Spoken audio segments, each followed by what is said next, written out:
สวัสดีครับวันนี้เราจะมาคุยกันเรื่องธรรมะที่น่าสนใจมากๆจากพระไตรปิฎกนะครับชื่อว่าจักรวตีสูตรอยู่ในทีฆานิกายปาติกวรรคครับผมสวัสดีค่ะใช่เลยค่ะสูตรนี้ต้องบอกว่าให้ภาพที่ครบวงจรมากๆเลยนะคะทั้งเรื่องหลักการพื้นฐานสำคัญคือการพึ่งตนเองพึ่งธรรมะแล้วก็อีกส่วนที่เหมือนเป็นคำทำนายหรือจริงๆอาจจะมองเป็นภาพสะท้อนก็ได้นะคะเกี่ยวกับวัฏจักรความรุ่งเรืองความเสื่อมของสังคมมนุษย์ที่มันผูกโยงกับคุณธรรมศีลธรรมของทั้งผู้ปกครองแล้วก็ผู้คนในสังคมนั้นๆนะคะแบบเห็นภาพชัดเจนเลยครับเปิดเรื่องมาก็อลังการเลยมีพระเจ้าจักรพรรดิผู้ทรงธรรมยิ่งใหญ่ชื่อถัลละเนมีแล้วก็มีสัญลักษณ์สำคัญคือจักรแก้วอันนี้เป็นเหมือนสัญลักษณ์ของอำนาจโดยธรรมใช่ไหมครับใช่ค่ะเริ่มต้นมาก็เป็นยุคแบบอุดมคติเลยค่ะเป้าหมายที่เราจะคุยกันวันนี้ก็คือพยายามทำความเข้าใจความเชื่อมโยงที่ว่านี่แหละค่ะว่าธรรมะการปกครองความเจริญความเสื่อมมันเกี่ยวกันยังไงแล้วสุดท้ายมันสะท้อนกลับมาถึงตัวเราการปฏิบัติของเราแต่ละคนได้ยังไงบ้างน่าสนใจมากครับงั้นเราเริ่มจากคำสอนที่เป็นหัวใจสำคัญเลยที่พระพุทธเจ้าตรัสไว้ในพระสูตรนี้จงมีตนเป็นเกาะมีตนเป็นที่พึ่งไม่มีสิ่งอื่นเป็นที่พึ่งจงมีธรรมเป็นเกาะมีธรรมเป็นที่พึ่งไม่มีสิ่งอื่นเป็นที่พึ่งอยู่เถิดโอ้โหเป็นหลักการที่ลึกซึ้งแล้วก็เป็นฐานที่สัมพันธ์มากๆเลยนะคะ มีตนเป็นเกาะก็คือการสร้างที่พึ่งภายในตัวเอง พัฒนาสติพัฒนาปัญญาความแข็งแกร่งทางใจ จนแบบว่ากิเลสตัณหาหรือปัญหาภายนอกมันท่วมทับเราไม่ได้ เหมือนเกาะที่อยู่กลางทะเลน้ำท่วมไม่ถึงอะค่ะส่วนมีธรรมเป็นเกาะก็คือยึดหลักธรรมคำสอนเป็นเหมือนแสงสว่างนำทางชีวิตเราไป แล้วเราจะสร้างเกาะที่ว่านี้ขึ้นมาได้ยังไงครับพระสูตรท่านแนะนำวิธีปฏิบัติไว้ยังไงบ้างท่านชี้ทางไว้ชัดเจนเลยค่ะ คือการเจริญสติปัฏฐาน 4หรือการมีสติรู้ตัวอยู่กับปัจจุบันขณะนี้เลยค่ะ พิจารณาสิ่งที่เกิดขึ้นในกาย ในความรู้สึกหรือเวทนา ในจิตแล้วก็ในธรรม คือสภาวะต่างๆทำอยู่เนืองๆด้วยความเพียร มีสัมปชัญญะคือความรู้ตัว แล้วก็มีสติ เพื่อที่จะรู้เท่าทัน แล้วก็ละวางความยินดียินร้าย หรือที่ท่านเรียกว่าอภิชาและโทมนัสในโลก อันนี้คือหัวใจเลยค่ะของการพึ่งตนเองพึ่งธรรมะจริงเข้าใจแล้วครับทีนี้กลับมาที่เรื่องของพระเจ้าทรหัสเนมิท่านเป็นเหมือนต้นแบบของผู้ปกครองในอุดมคติเลยปกครองโดยธรรมมีแก้ว7ประการอย่างที่ว่าจากแก้วช้างแก้วม้าแก้วมณีแก้วนางแก้วขหบดีแก้วปรินายกแก้วมีโอรสเป็นพันองค์ที่เก่งกล้าสามารถปกครองแผ่นดินกว้างใหญ่ไพศาลโดยไม่ต้องใช้ดาบไม่ต้องใช้อาวุธอะไรเลยๆ ใช่ค่ะ เป็นภาพของยุคที่สงบสุขร่มเย็นมากๆ แต่ว่าทุกอย่างมันก็มีการเปลี่ยนแปลงนะคะ จุดเปลี่ยนสำคัญมันเกิดขึ้นตอนที่จักรแก้วซึ่งเป็นของทิพย์เป็นสัญลักษณ์แห่งบุญญาธิการธรรมะของผู้ปกครองเนี่ยเริ่มเคลื่อนเริ่มคล้อยไปจากที่ตั้งเดิม อ๋อครับอันเนี้ยเป็นนิมิตบอกค่ะว่าพระชนชีพของพระเจ้าถัลลเนมิตรใกล้จะสิ้นแล้วจะอยู่ได้อีกไม่นาน พระเจ้าทัลลเนมิตรท่านก็เลยตัดสินใจครั้งใหญ่คือสละราชสมบัติเลยมอบให้กับพระโอรสองค์โตแล้วพระองค์เองก็เสด็จออกผนวดไปเป็นพระราชฤาษีใช่ค่ะเพื่อไปแสวงหาความสุขอันเป็นทิพย์ในภพหน้าหรือที่เรียกว่ากามาอันเป็นทิพย์แต่ประเด็นที่น่าสนใจคือพอพระองค์ผนวดไปได้แค่7วันเท่านั้นล่ะค่ะจากแก้วที่ว่ามันก็อันตรธานหายไปจริงอ้าวหายไปเลยเหรอครับแล้วพระราชาองค์ใหม่ทำยังไงล่ะทีนี้ๆก็เสียพระทัยมากสิคะเพิ่งขึ้นครองราชย์จากแก้วที่เป็นสัญลักษณ์สำคัญก็หายไปก็ทรงกังวลไม่รู้จะทำยังไงก็เลยต้องเสด็จไปทูลถามพระราชบิดาที่ตอนนี้เป็นพระราชฤาษีแล้วและนี่ก็คือจุดที่พระราชฤาษีได้สอนหลักการปกครองที่สำคัญมากๆที่เรียกว่าจักรวรรดิวัตรใช่ไหมครับถูกต้องค่ะท่านสอนว่าคือจักรแก้วเนี่ยมันไม่ใช่ของที่สืบทอดกันได้เหมือนมรดกทั่วไปนะแต่เป็นสิ่งที่เกิดขึ้นได้ด้วยการประพฤติธรรมของผู้ปกครองเองหลักการสำคัญของจักรวรรดิวัตรก็คือต้องอาศัยธรรมะต้องยึดมั่นในกุศลกรรมบท10ประการกุศลกรรมบท10ก็คือการกระทำดีทางกายวาจาใจ10อย่างไม่ฆ่าสัตว์ไม่ลักทรัพย์ไม่ประพฤติผิดในกามไม่พูดโกหกไม่พูดส่อเสียดยุยงไม่พูดคำหยาบไม่พูดเพ้อเจ้อไม่โลภอยากได้ของคนอื่นไม่คิดร้ายพยาบาท แล้วก็มีความเห็นถูกต้องตามทำนองคลองธรรม แม่นยำค่ะ ต้องสักการะ เคารพ บูชาธรรม มีธรรมเป็นใหญ่เป็นธงชัย แล้วก็ต้องจัดสรรการดูแลคุ้มครองอย่างเป็นธรรมให้ทั่วถึงเลยนะคะ ทั้งคนในครอบครัว ราชสำนัก กองทัพ ข้าราชการ พราหมณ์ ข้าบดี ประชาชนในเมืองนอกเมือง รวมถึงสมณพราหมณ์ผู้ทรงศีล แล้วก็แม้กระทั่งสัตว์ต่างๆด้วย อืม ครอบคลุมมาก ใช่ค่ะ ต้องไม่ปล่อยให้มีความไม่เป็นธรรม หรือการประพฤติผิดธรรมเกิดขึ้นในบ้านเมือง แล้วมีข้อหนึ่งที่ในพระสูตรดูจะเน้นเป็นพิเศษเลยคือ หน้าที่ที่ต้องพระราชทานทรัพย์เก็บผู้ไม่มีทรัพย์ทำไมข้อนี้ถึงสำคัญขนาดนั้นครับ โอ้โห ข้อนี้เรียกว่าเป็นคีย์เวิร์ดสำคัญเลยก็ว่าได้ค่ะ สำคัญมากๆ เพราะเดี๋ยวเราจะเห็นต่อไปว่า การละเลยแค่จุดนี้จุดเดียวเนี่ย มันกลายเป็นจุดเริ่มต้นของความเสื่อมทั้งระบบเลย นอกจากนี้ผู้ปกครองก็ยังมีหน้าที่ต้องหมั่นไปสอบถามธรรมะกับสมณพราหมณ์ผู้ประพฤติดีอยู่เรื่อยๆ ถามว่าอะไรดีอะไรชั่วอะไรควรงดเว้น อะไรควรทำเพื่อจะได้เอามาปรับใช้ในการปกครองให้ถูกต้องอะค่ะ ฟังดูเป็นหน้าที่ที่ต้องใช้คุณธรรมสูงมากจริงๆนะครับ แล้วพอพระราชาองค์ใหม่ เอาหลักจักรวรรดิวัตรนี้ไปปฏิบัติ ผลเป็นยังไงครับ น่าอัศจรรย์ค่ะ พอทรงปฏิบัติตามครบถ้วนอย่างที่พระราชฤาษีสอนเนี่ยจักรแก้วก็ปรากฏขึ้นมาอีกครั้งจริง โอ้กลับมาได้ด้วยการปฏิบัติธรรม ๆ ใช่ค่ะ จากนั้นพระองค์ก็นำทัพจตุรังคินีเสนาตามจักรแก้วไป เพื่อขยายอาณาเขตด้วยธรรม การขยายอาณาเขตด้วยธรรม อันนี้เป็นยังไงครับ มันต่างจากการทำสงครามทั่วไปยังไง ต่างกันโดยสิ้นเชิงเลยค่ะ คือเป็นการเอาชนะด้วยคุณธรรม ไม่มีการรบ ไม่มีการใช้อาวุธเลย พอเสด็จไปถึงดินแดนไหน กษัตริย์เมืองนั้นก็จะยอมสวามิภักดิ์โดยดี อ๋อ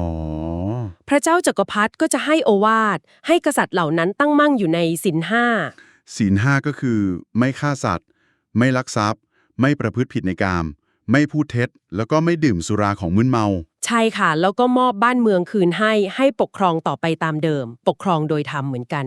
โห เป็นการสร้างเครือข่ายพันธมิตรด้วยธรรมะจริง ๆ สุดยอดเลยครับ แต่ความรุ่งเรืองแบบนี้มันก็ไม่ได้อยู่ตลอดไป พอเวลาผ่านไปหลายชั่วอายุคน เกิดอะไรขึ้นครับ ใช่ค่ะ พอเวลาผ่านไปหลายชั่วคน ถึงรุ่มหลานเหลนโน่นเลย พอจักรแก้วอันตรธานไปอีกรอบ คราวนี้กษัตริย์ในยุคนั้นกลับไม่ได้เสด็จไปถามผู้รู้ ไม่ได้ไปถามพระราชฤาษีหรือผู้ทรงธรรม ถึงหลักจักรวรรดิวัดเหมือนที่บรรพบุรุษเคยทำแต่กลับปกครองไปตามความคิดตามมติของตัวเอง อ้าวนี่คือจุดเริ่มต้นของความเสื่อมแล้วใช่ไหมครับ ถึงแม้ว่าตอนหลังจะมีข้าราชบริพารทักท้วง แล้วก็พยายามจะกลับมาปกครองโดยธรรม แต่ก็มีจุดที่พลาดไปอย่างสำคัญคืออะไรครับ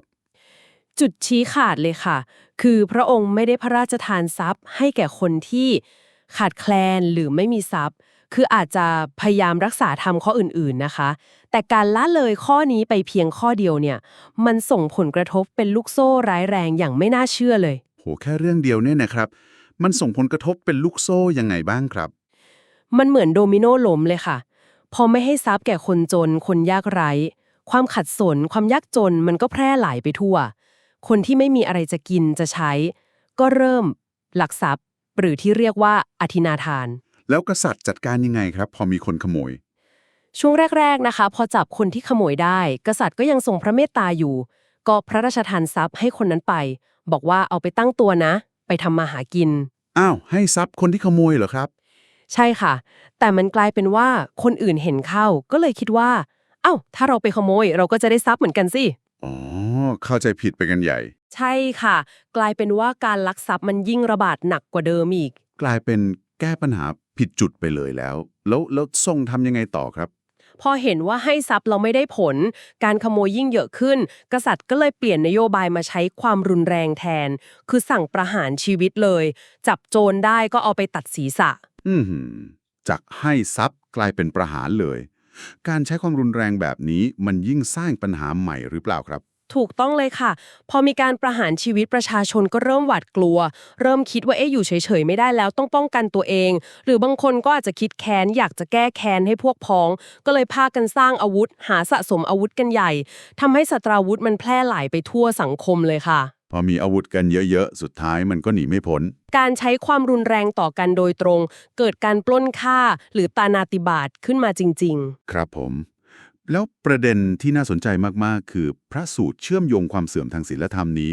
กับความเสื่อมทั้งกายภาพด้วยใช่ไหมครับ ๆ ใช่ค่ะ อันนี้น่าทึ่งมาก คือท่านบอกว่าพอปาณาติบาตหรือการฆ่าฟันกันมันแพร่หลายเนี่ยอายุไขเฉลี่ยของมนุษย์ก็ลดลงหวบเลย จากที่เคยอยู่กัน 80,000 ปีก็เหลือแค่ 40,000 ปี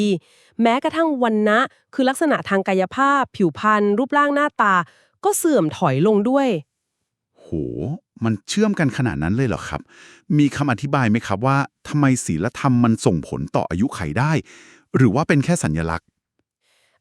ในพระสูตรท่านไม่ได้อธิบายกลไกทางวิทยาศาสตร์โดยตรงนะคะ แต่เป็นการชี้ให้เห็นภาพรวมว่า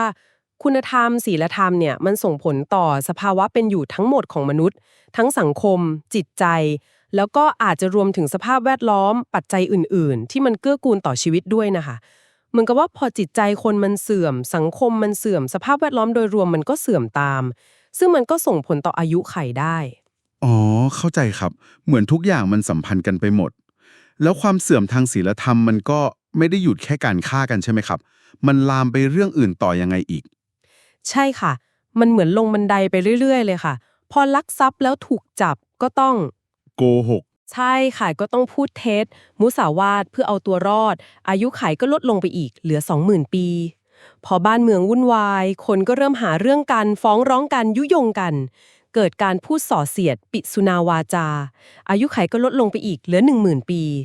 แล้วในยุคหมื่นปีนี้เกิดอะไรต่อครับ ยุคนี้เริ่มมีการแบ่งแยกชนชั้นวรรณะชัดเจนขึ้น มีการดูถูกเหยียดหยามกัน แล้วก็นำไปสู่การล่วงละเมิดทางเพศ คือกาเมสุมิจฉาจาร คนวรรณะต่ำไปล่วงเกินภรรยาคนวรรณะสูงอะไรแบบนี้ค่ะ อายุไขก็ลดลงเหลือ 5,000 ปี จากนั้นการสื่อสารก็ยิ่งแย่ลงไปอีก ใช่ค่ะ การพูดคำหยาบพรุสวาจา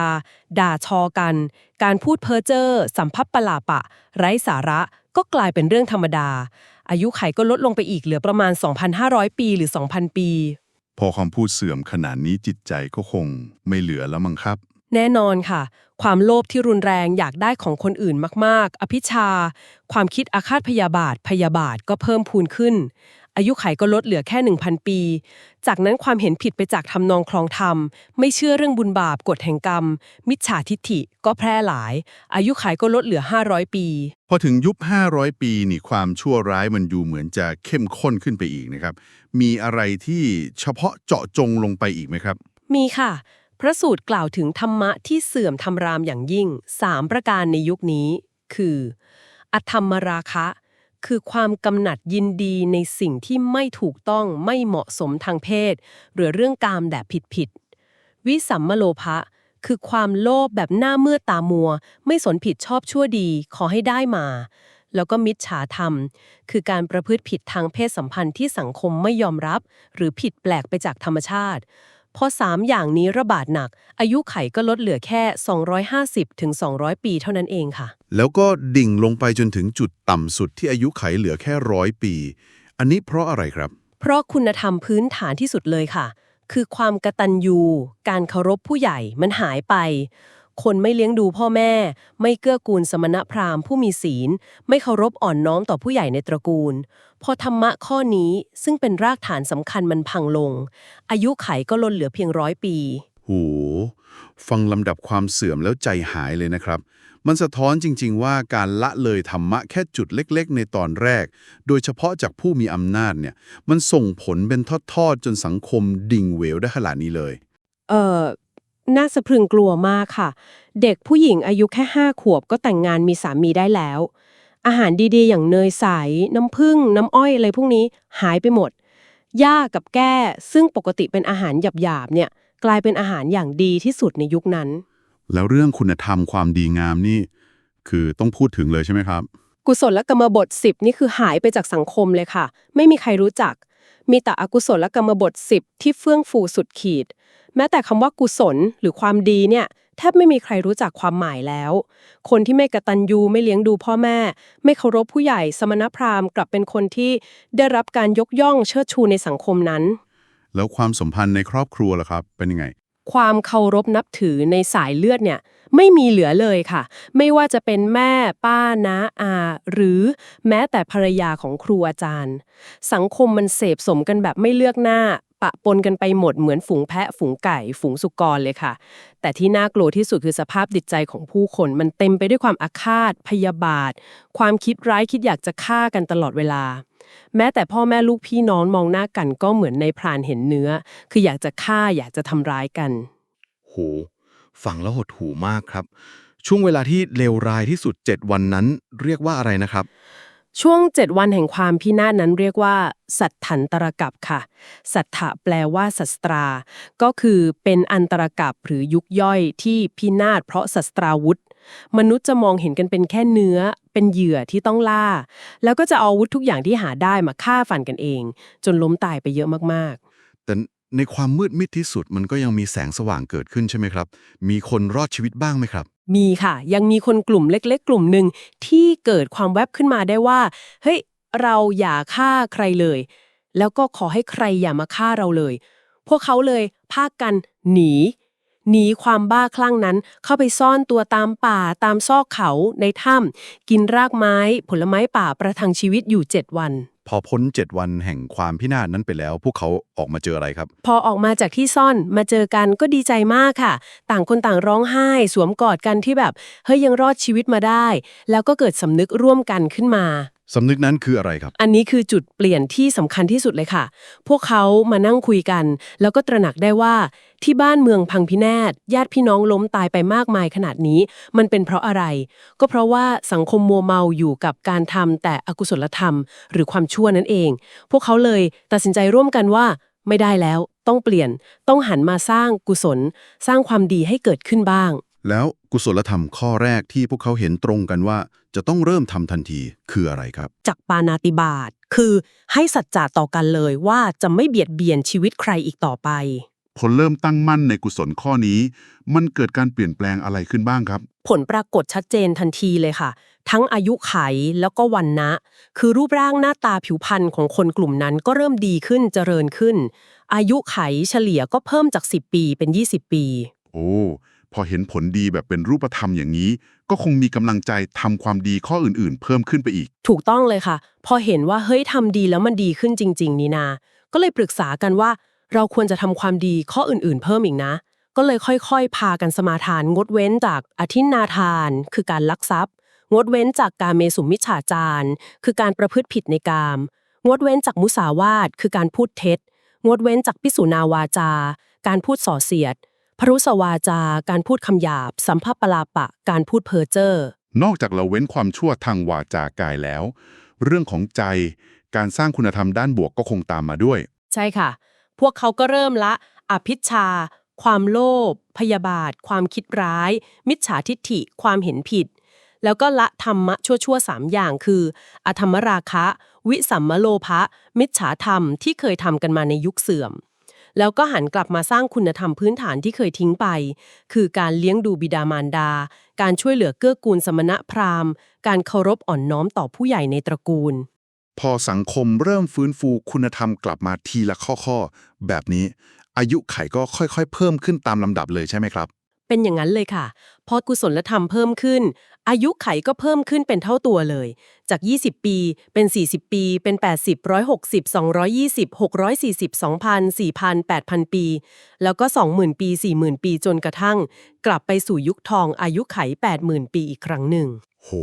วงจรมันวนกลับมาจริงๆด้วยพลังของกุศลธรรมล้วนๆเลยนะครับและสภาพสังคมในยุคอายุ 80,000 ปีนี้เป็นยังไงบ้างครับคงจะดีมากๆเลยทีเดียวอุดมสมบูรณ์สงบสุขมากๆค่ะในยุคนั้นเนี่ยมนุษย์จะมีความเจ็บป่วยจริงๆจังๆน้อยมากจะมีแค่3อย่างหลักๆคือความอยากเช่นอยากอาหารอยากได้นั่นนี่ความเมาอาหารคืออาการเพลียง่วงหลังกินอาหารอิ่มๆนะคะแล้วก็ความแก่ชราไปตามธรรมชาตินั่นเองแผ่นดินชมพูทวีปหรืออินเดียในยุคนั้นก็จะกลับมามั่งคั่งมากๆบ้านเมืองหนาแน่นติดกันไปหมดขณะที่ว่าไก่บินจากหลังคาบ้านหนึ่งไปลงอีกหลังคาหนึ่งได้เลย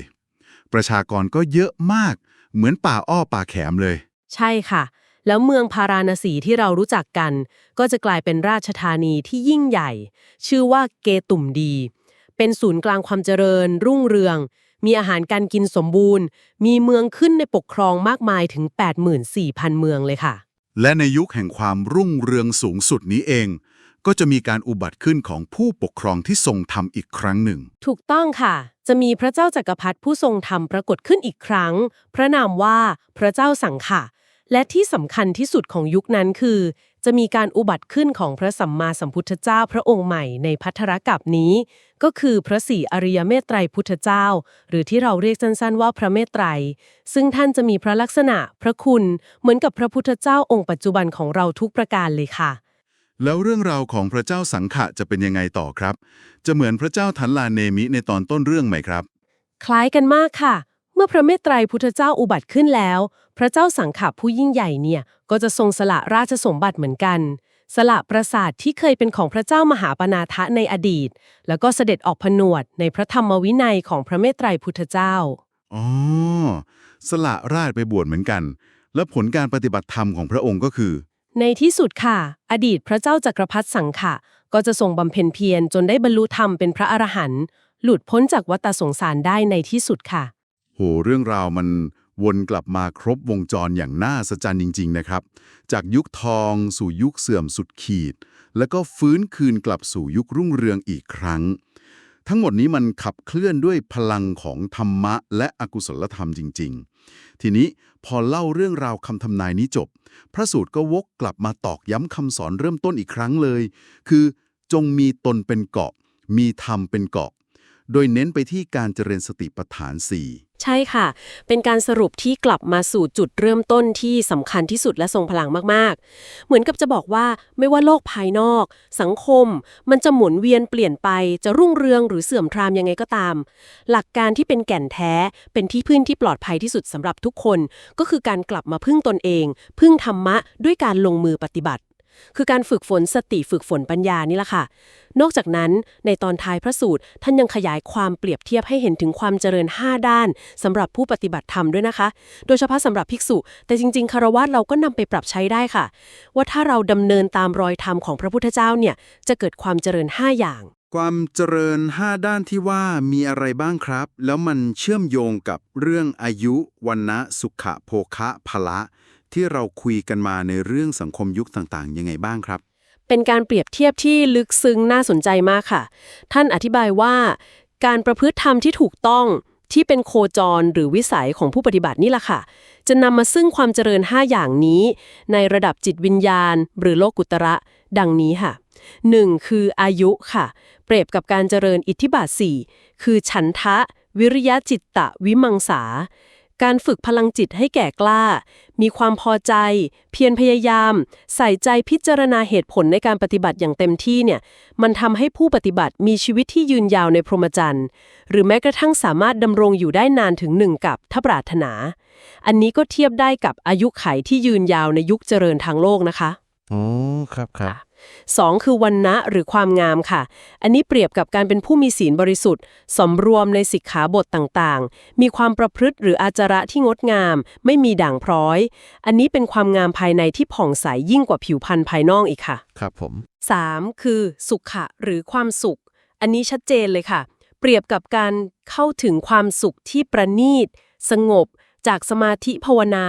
คือการได้ฌานสมาบัติตั้งแต่ปฐมฌานถึงจตุตถฌานซึ่งเป็นความสุขที่เหนือกว่าความสุขทางโลกทุกอย่าง 4. คือโภคะ ทรัพย์สมบัติหรือความไพบูลย์ค่ะ ในทางธรรมเนี่ยเปรียบกับการเจริญพรหมวิหาร 4 คือเมตตา กรุณา มุทิตาอุเบกขาแผ่ไปแบบไม่มีขีดจำกัด ไม่มีประมาณ ไม่ผูกเวรไม่เบียดเบียนใคร อันนี้ละค่ะคือความไพบูลย์ทางคุณธรรม เป็นอริยสัจภายในที่แท้จริง สุดท้ายคือพละกำลัง ใช่ค่ะ พละหรือกำลังเปรียบกับการบรรลุความหลุดพ้น คือเจโตวิมุตติ การหลุดพ้นด้วยกำลังสมาธิ และปัญญาวิมุตติ การหลุดพ้นด้วยปัญญา เพราะสิ้นอาสวะกิเลสไปหมดแล้ว นี่คือกำลังที่แท้จริงที่เหนือกว่ากำลังของมาร เอาชนะกองทุกข์ได้เด็ดขาดเลยค่ะ ชัดเจนมากครับ สรุปได้ว่าไม่ว่าจะเป็นความเจริญในระดับสังคม อย่างเรื่องของพระเจ้าจักรพรรดิ หรือความเจริญในระดับบุคคลของผู้ปฏิบัติธรรม ทั้งหมดนี้มันมีรากฐานมาจากการประพฤติปฏิบัติในกุศลธรรมละเว้นอกุศลธรรมทั้งสิ้นเลยนะครับ ใช่เลยค่ะ ความเชื่อมโยงมันชัดเจนและแยกกันไม่ออกจริงๆนะคะ ระหว่างศีลธรรม คุณธรรม ไม่ว่าจะเป็นจักรวรรดิวัตรของผู้ปกครองหรือกุศลกรรมของผู้คนโดยทั่วไป กับความเจริญ ความสงบสุขหรือแม้อายุขัยของสังคมและบุคคล เพราะฉะนั้นหลักการพื้นฐานเรื่องการพึ่งตนเอง พึ่งธรรมะผ่านการลงมือปฏิบัติ โดยเฉพาะสติปัฏฐานเนี่ยจึงเป็นหัวใจสำคัญ ไม่ใช่แค่เรื่องส่วนตัวนะคะ แต่ยังส่งผลต่อภาพรวมของสังคมได้อย่างลึกซึ้งจริงๆ ครับ การเจาะลึกเรื่องราวในจักรวรรดิสูตรวันนี้ ให้แง่คิดที่น่าสนใจมากๆเลยนะครับ โดยเฉพาะภาพวัฏจักรความเสื่อมความเจริญ ที่มันดูเหมือนจะเกิดขึ้นซ้ำๆในประวัติศาสตร์มนุษย์จริงๆ เป็นอุทาหรณ์ที่ทรงคุณค่ามากๆค่ะทำให้เราได้ย้อนกลับมามองดูสังคมปัจจุบัน แล้วก็มองดูการกระทำของตัวเราเองด้วยนะคะ ครับก็น่าชวนคิดต่อนะครับว่า วัฏจักรที่พระสูตรบรรยายไว้นี้มันสะท้อนภาพความเป็นจริงในสังคม ที่เราเห็นหรือที่เราสัมผัสอยู่บ้างไหมอย่างไร แล้วในฐานะปัจเจกบุคคลคนหนึ่งเนี่ยการที่เราแต่ละคนพยายามทำสิ่งเล็กๆที่เรียกว่ากุศลในแต่ละวัน อาจจะเริ่มต้นง่ายๆแค่การไม่เบียดเบียนใคร ไม่ว่าจะทางกาย วาจาหรือใจ หรือการช่วยเหลือเกื้อกูลคนอื่นตามกำลังที่เรามี มันอาจจะเป็นจุดเริ่มต้นเล็กๆของการสร้างความเปลี่ยนแปลงเชิงบวกให้กับสังคมในวงกว้างได้อย่างที่เราอาจจะคาดไม่ถึง ก็เป็นได้นะครับ